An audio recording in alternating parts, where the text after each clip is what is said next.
Now, let us start talking about de-dollarization. In order to understand de-dollarization process, first of all, we need to understand the dollarization process very briefly. I'll give 5 to 6 minutes to the history, then we'll come to the current context. What was dollarization? So dollarization as a process started after the First World War. After the First World War, Britain was reeling. Britain was facing a bad kind of condition, and its status as a global power was challenged by USA continuously.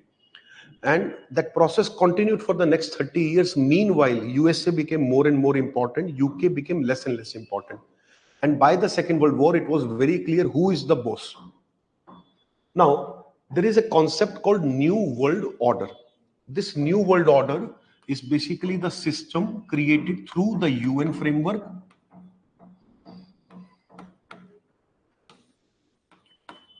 and within UN through World Bank and IMF, primarily IMF.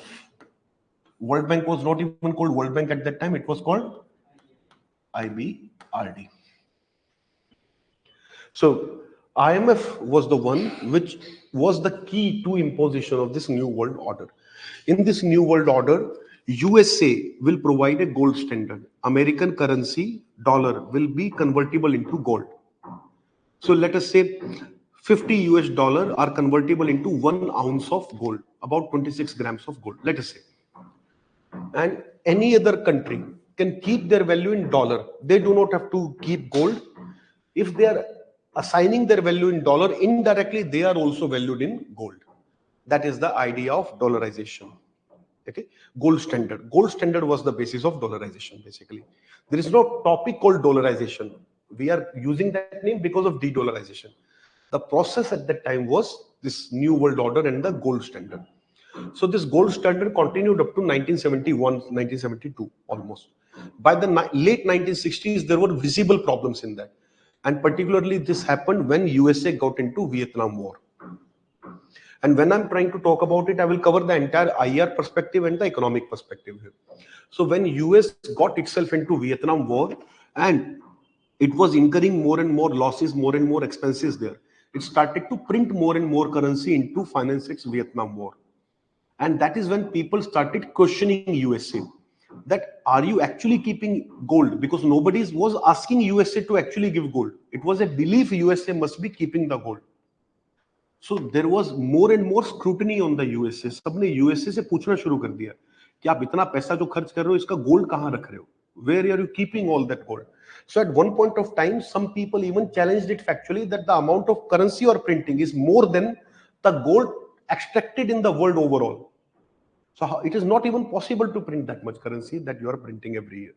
So that is how people started challenging the gold standard, that you are not maintaining your promise. And that is when the American president, I'm not able to recall the name correctly right now,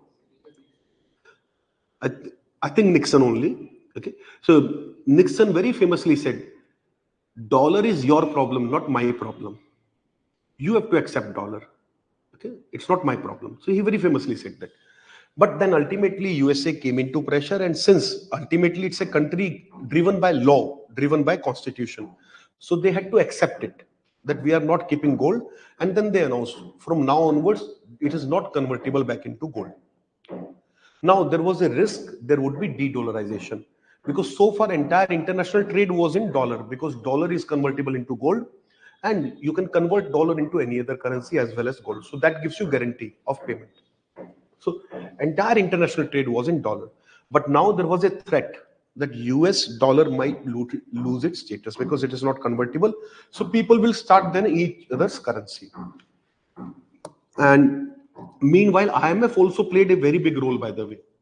The Bretton Woods conference or the Bretton Woods system was the system on the basis of which this entire system was done, in which Bretton Woods system debated and required that you do your entire trade in dollar and we secure dollar. Okay. Now, when USA discontinue the gold standard, there is a question mark on dollar future. This is when USA brings up certain new ideas. So it moves up to Saudi Arabia. It went to Saudi Arabia, convinced them to create OPEC. And by 1973, OPEC is created. USA wanted that petrol should be available through Saudi Arabia. Saudi Arabia should be the leader of the group, and petrol should be available through OPEC. So USA ensured petrol would be available only through a closed group and called OPEC. USA will get exchange discount. US will buy oil still at a very low price, but every other country will have to buy at a very high price. And they also gave Saudi Arabia a security guarantee. That Saudi Arabia security we guarantee completely. Like they've taken guarantee for Taiwan, they've taken guarantee for South Korea, they've taken guarantee for Japan. To all these three regions, they've actually given guarantee. They do not have a written document, but they also have undertaken guarantee of Israel in similar manner. And similarly, they also have undertaken guarantee of Saudi Arabia. These are their protectorates. In exchange, Saudi Arabia declared oil will be sold only against dollar. अगर आपको तेल खरीदना है dollar में पे करना पड़ेगा. You have to pay only in dollar. That is why it was called Petro Dollar also. You might have heard of this term. So Petro Dollar it was called because they decided petrol can only be purchased against dollar. So किसी भी country को petrol खरीदना है dollar में पे करो. This again ensured that dollar will be used for international trade. Meanwhile, USA pulled off other tricks as well. Okay, so it also accelerated the European Union's movements, certain other movements in other parts, and it ensured the dollar is used. So with that, USA continued to maintain its dominance. Okay. So this continued and continued for a very long time. Now, with time, USA started printing more and more carelessly because there was no imminent challenge. And now a level has reached where US debt is so high that the day there is a question mark, a significant question mark on dollar, all the reserves will be wiped out in a minute. All our forex reserves will have no value in a matter of minutes or matter of days. That is the biggest risk facing the world economy today. India is actually trying to address this problem by converting forex into gold. Last year we have acquired about, not last year, last year we acquired 3 lakh kgs of gold. Last year we acquired 2.5 lakh kg of gold. This year we have order of 4 lakh kgs of gold. Whatever gold we can acquire from wherever, we are buying gold, converting everything into gold because we know this will happen. Okay, so all of this is happening in the background. And this is for the first time when India is appearing to be actually a leader, actually to be someone who is making moves before the rest of the world. So that is the background. Now come to de-dollarization. What is de-dollarization? So to discontinue dollar, now you can start taking notes. So far it was a little bit of an history.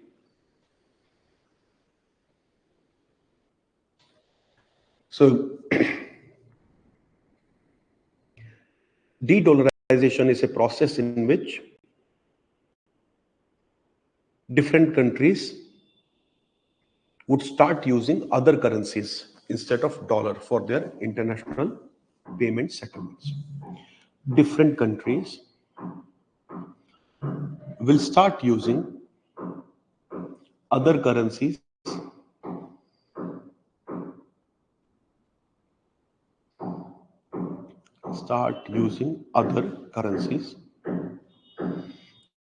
instead of dollar for their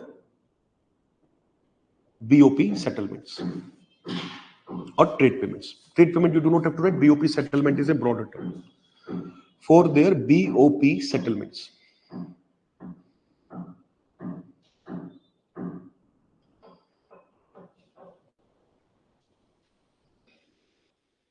Clear? So that is de-dollarization. Now, who benefits from it? What are the implications? And what is the process? So, right, de-dollarization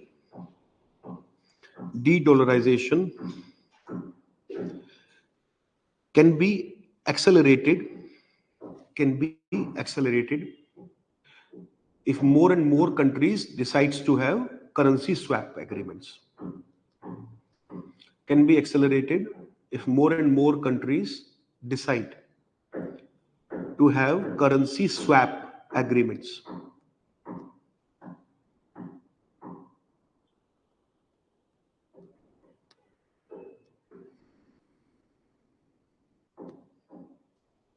Currency swap agreements. And create arrangements like nostro vostro. Create arrangements like nostro vostro, etc.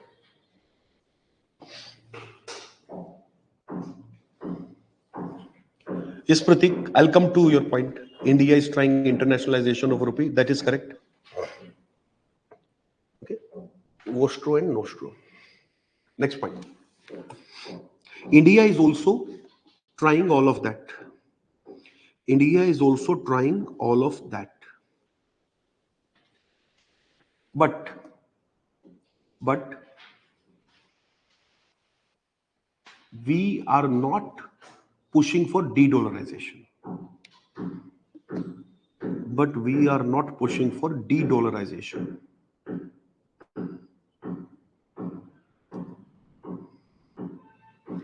We are interested in internationalization of rupee only at present. We are interested in internationalization of rupee only at present.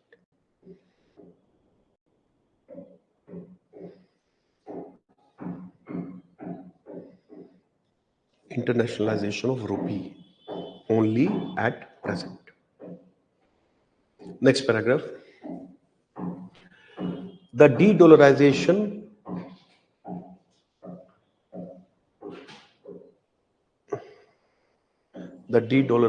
may not benefit us.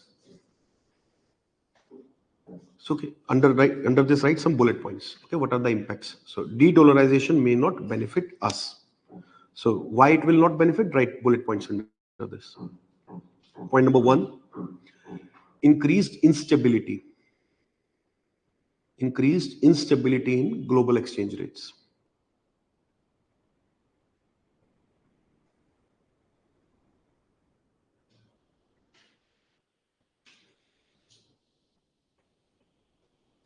Clear? Next point.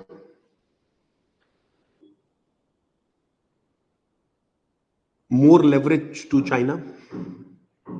More leverage to China.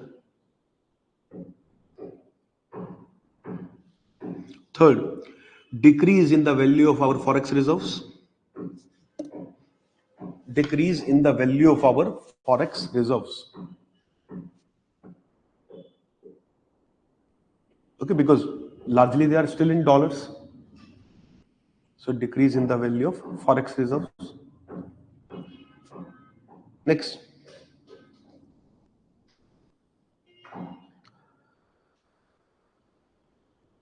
Possibly a global crisis or a slowdown. Possibly a global crisis. This will be a broader economic crisis. It will not just be related to currency. It will be a broader economic crisis. Possibly a global economic crisis, or most favorable scenario we have written, at least a global slowdown or a slowdown. Global financial crisis or at least a slowdown. So that is the challenge with the de-dollarization. None of that is in our benefit. None of that is in our benefit. Okay, we are not mercenary who benefit from disorder. We benefit from order. So for us, it is always better to keep things in order and in an orderly manner. The day we are in a position to replace dollar, the day we are going to benefit from it, maybe we can push for it. But today it is of no use. It will only create more and more damage. Okay. So you can destroy something very easily. That is relatively easy part. But what you will do after that destruction? What is the alternative with you? Do you have anything else in its place? So you are arguing कि ये घर कच्चा है, इसमें accident हो सकता है, लोगों की डेथ हो सकती है, घर गिरा दो, लेकिन उनको पहले एक ऑल्टरनेट तो दो, एक दूसरा अपार्टमेंट तो दो या सड़क पे बिठाओ. That is the point. So at present de-dollarization for us will be like going to street from a risky house. Still risky house is better. So let us create an alternative, then only it will be beneficial. So it is a wrong approach to argue that India is pushing for de-dollarization. India is only pushing for internationalization of rupee. There is a difference between the two. Yes, internationalization of rupee in a way is a step towards de-dollarization, but we are not pushing so much and we are not trying to destabilize the dollar itself. हमारा target है कि जो dollar कम हो रहा है उसको replace China करेगा, तो उस स्पेस को फिल करे. Let us become an alternative to yuan rather than challenging. Somebody will be number 2 or number 3. Number 2, let us say, is already euro. Somebody will be number 3. Who will be number 3? We are trying to get into that race. We are not in the race of number 1. Clear? So that's the idea. So de-dollarization as a concept, be very clear about it, is not going to benefit us today. It will benefit us 30 years later. And then we'll see into it. By that time, we will be declared enemy of USA also. So probably, I mean, not necessarily, but probably. Because by that logic, even China should have been their number 1 declared enemy, but just 5-6 years ago, they were doing the trade agreements with China. So they were stupid enough to do something like that. Maybe they can be stupid enough to do other things also. Clear? So now let us discuss some technical terms and PT specific things here. So one thing is impact that we have written, but I do not think that much technicalities they will ask today in PT. So from de-dollarization, they will ask you certain things. What is currency swap? What is nostro? What is vostro? And they may ask you some underlying concept of de-dollarization. Okay, so these type of things they will ask.